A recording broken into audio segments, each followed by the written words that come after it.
हरियाणा में मौसम विभाग ने पूरे राज्य के लिए बारिश का अलर्ट जारी किया है।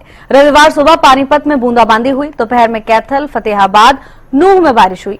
करनाल, भिवानी, अंबाला, जींद समेत अधिकतर जिलों में बादल छाए रहे। मौसम विभाग की तरफ से 7 जिलों में गरज चमक और हवाओं के साथ बूंदाबांदी या हल्की बारिश होने का अनुमान जताया है। इन जिलों में अंबाला, करनाल, कुरुक्षेत्र, कैथल, जींद, फतेहाबाद, हिसार और आसपास के क्षेत्र शामिल हैं। तो वहीं 30 से 40 किलोमीटर प्रति घंटे की रफ्तार से हवाएं चलने का भी अनुमान है। मौसम विभाग ने हरियाणा, चंडीगढ़ और पंजाब में 22 से 26 जून के बीच बारिश होने का अनुमान जताया है। कुछ दिन हल्की और कुछ मध्यम बारिश होने की बात कही गई है।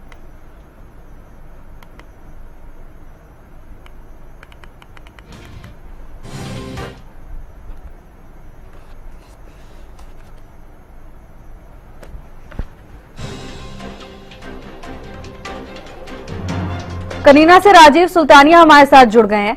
राजीव, कई जिलों में बारिश का अलर्ट जारी किया गया है। कनीना में मौसम को लेकर क्या अपडेट है?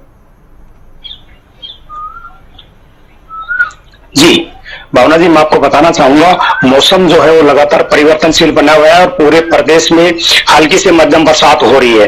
क्योंकि पिछले पखवाड़े भर से भीषण गर्मी का सामना लोगों को करना पड़ रहा था, लेकिन अब हम पिछले सप्ताह की बात करें तो इसमें हल्की से मध्यम बरसात जो है वो प्रदेश के कई जिलों में हुई है। और आगे भी 25 जून के आसपास जो है मानसून जो है वो हरियाणा में एक्टिव हो जाएंगी और तेज बरसात होने की संभावना है।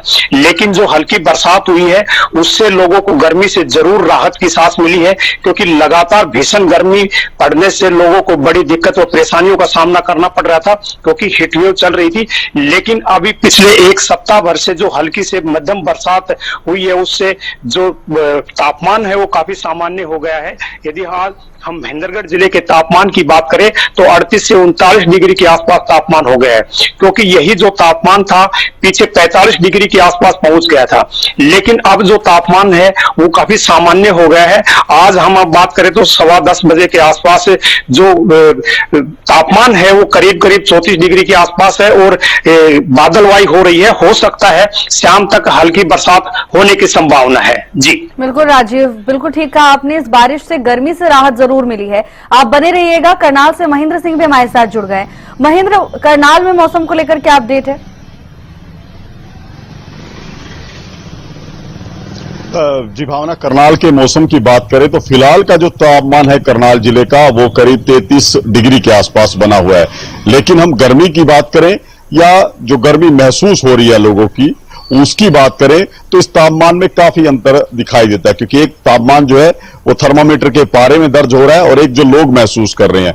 वैसे तापमान जो है 33 डिग्री के आसपास है, लेकिन जो लोगों को गर्मी लग रही है वो 40 डिग्री के आसपास है। अभी बरसात की कोई संभावना करनाल में नहीं दिखाई दे रही। हालांकि मौसम विभाग ने पहले कहा था कि 21, 22 और 23 को अच्छी खासी बरसात होगी, लेकिन ऐसा नहीं हुआ, जिस वजह से अब जो ह्यूमिडिटी का स्तर है करनाल जिले में वो बेहद अपने उस स्तर पर है। 85% के आसपास ह्यूमिडिटी है। हवाएं कम गति से चल रही हैं, तो ऐसे में लोगों के उमस की वजह से पसीने छूट रहे हैं। गर्मी ने बेहाल कर रखा है लोगों को। अब एकमात्र बरसात से ही उम्मीद है कि बरसात आएगी तो शायद लोगों को इस गर्मी से निजात मिलेगी। लेकिन जिस तरह से मैंने पहले बताया कि आज का जो मौसम का अनुमान है उसमें कोई संभावना दिखाई नहीं दे रही कि करनाल जिले में बरसात होगी। तो ऐसे में लोगों को अभी गर्मी से दो चार जरूर होना पड़ेगा। जी भावना। जी महेंद्र, बिल्कुल ठीक कहा आपने। गर्मी भीषण प्रकोप ढाती है, लोगों को परेशानी का सामना भी करना पड़ता है। आप बने रहिएगा। राजीव हमारे साथ लगातार जुड़े हुए हैं। राजीव, देखिए, जिस तरह आपने भी कहा कि कनीना में हल्के से मध्यम बारिश देखने को मिली है, क्या इसे मानसून की दस्तक माना जाए? जी भावना जी, मैं आपको बताना चाहूंगा, प्री मानसून की जो बरसात हुई थी वो हल्की से मध्यम बरसात महेंद्रगढ़ जिले में हुई थी, जिसमें तापमान जो था वो काफी सामान्य हो गया था, क्योंकि लगातार तापमान बढ़ता जा रहा था और गर्म हवाएं चल रही थी।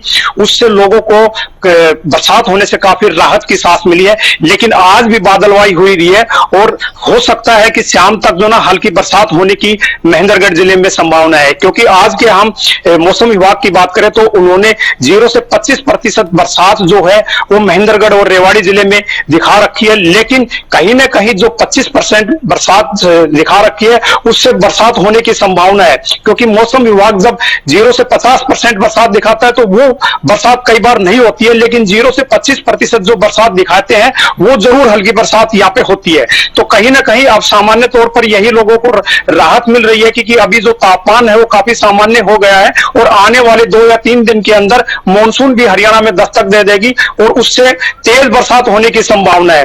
तो लोग इसी पे बने हुए हैं कि फिलहाल तो उन्होंने राहत की सांस मिल रही है और आने वाले 2 या 3 दिन के अंदर बरसात हो जाएगी तो और भी तापमान जो है वो काफी सामान्य हो जाएगा। हम ह्यूमिडिटी की बात करें तो उमस की भरी गर्मी जरूर है, लेकिन जो हीटवेव चल रही थी उनसे काफी लोगों को राहत मिली है। जी भावना जी। बिल्कुल राजीव, देखिए तपिश से और लू से लोगों को राहत जरूर मिली है, लेकिन दोनों ही क्षेत्र के एक मुद्दे हैं, वो है उमस से भारी परेशानी का सामना। आप भी बने रहिएगा। महेंद्र, आपसे जानना चाहेंगे, देखिए जिस तरह से उमस की भी आपने बात कही, अब मौसम विभाग का क्या पूर्वानुमान है, कब तक इस मौसम से राहत मिल सकती है? क्योंकि एक बार तेज बारिश का दौर शुरू होता है फिर उमस जैसी परेशानियां भी दूर हो जाती है।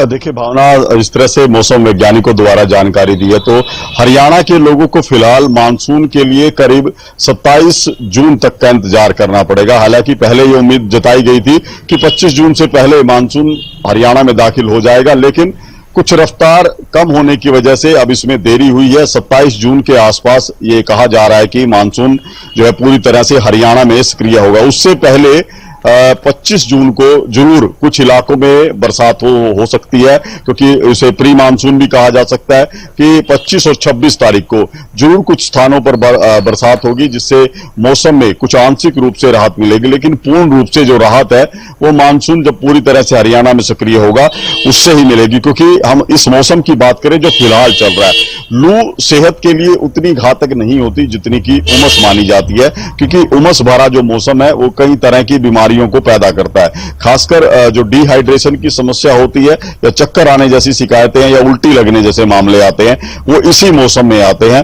तो ऐसे में लू से ज्यादा जो मौसम खतरनाक जिसको माना जाता है वो इस उमस भरे मौसम को माना जा सकता है। तो ऐसे में यदि जल्दी लोगों को राहत नहीं मिली इससे तो जरूर कुछ परेशानियां बढ़ सकती हैं। हम बात करें ऐसे लोगों की जिनकी इम्यूनिटी कमजोर है, उनके लिए मौसम बेहद प्रतिकूल रहता है। जी भावना।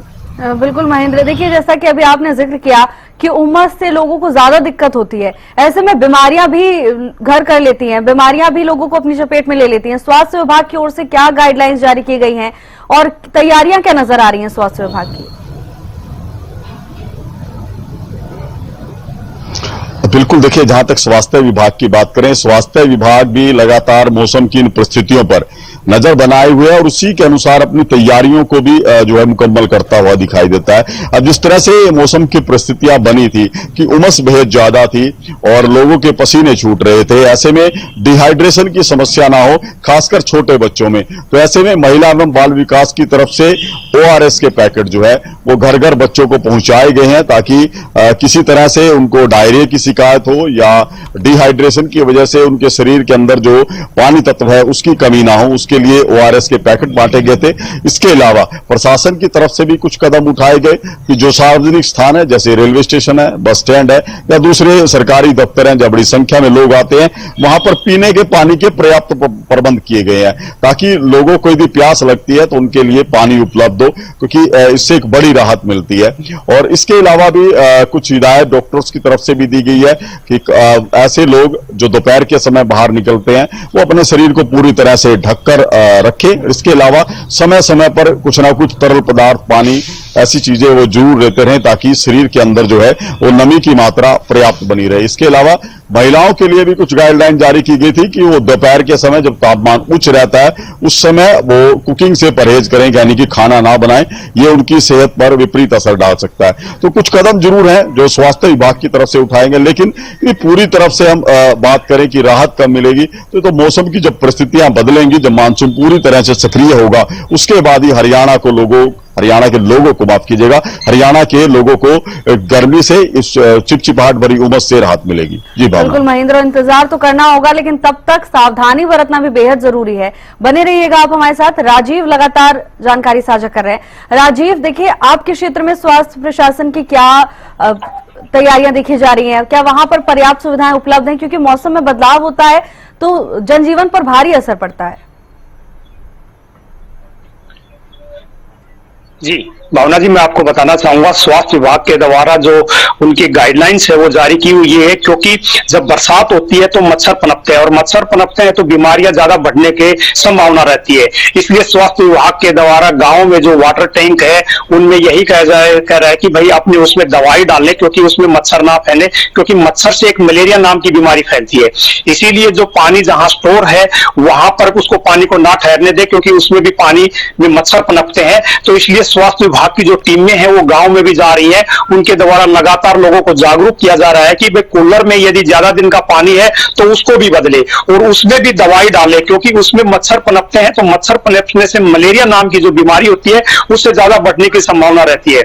वही स्वास्थ्य विभाग के द्वारा लोगों को जागरूक किया जा रहा है कि भाई गर्मी का मौसम है, इसमें उमस भरी गर्मी के अंदर यदि वो कहीं घर से बाहर निकलते हैं तो पानी की बोतल जरूर कैरी करें, क्योंकि इस समय उमस भरी गर्मी में चक्कर आने की जो संभावना है वो ज्यादा बढ़ जाती है।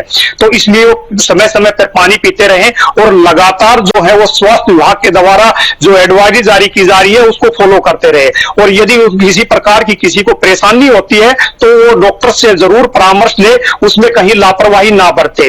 तो इसलिए कहीं ना कहीं जरूर बरसात होने से, गर्मी से तो जरूर लोगों को राहत मिली है, लेकिन बीमारी जो है वो बढ़ने की संभावना ज्यादा बढ़ जाती है। तो इसलिए स्वास्थ्य विभाग के द्वारा ऐसा ही कहा जा रहा है कि उसमें वो लापरवाही ना बरते और समय समय पर अपनी चिकित्सा व उपचार भी वो यदि किसी प्रकार की तकलीफ होती है तो वो लेते रहे। जी बिल्कुल राजीव, देखिए ऐसे में प्रशासन की जितनी जिम्मेदारी उतनी जिम्मेदारी आम लोगों की भी है कि तमाम एहतियात खुद भी बरतें। आप दोनों का बहुत बहुत धन्यवाद तमाम जानकारी के लिए।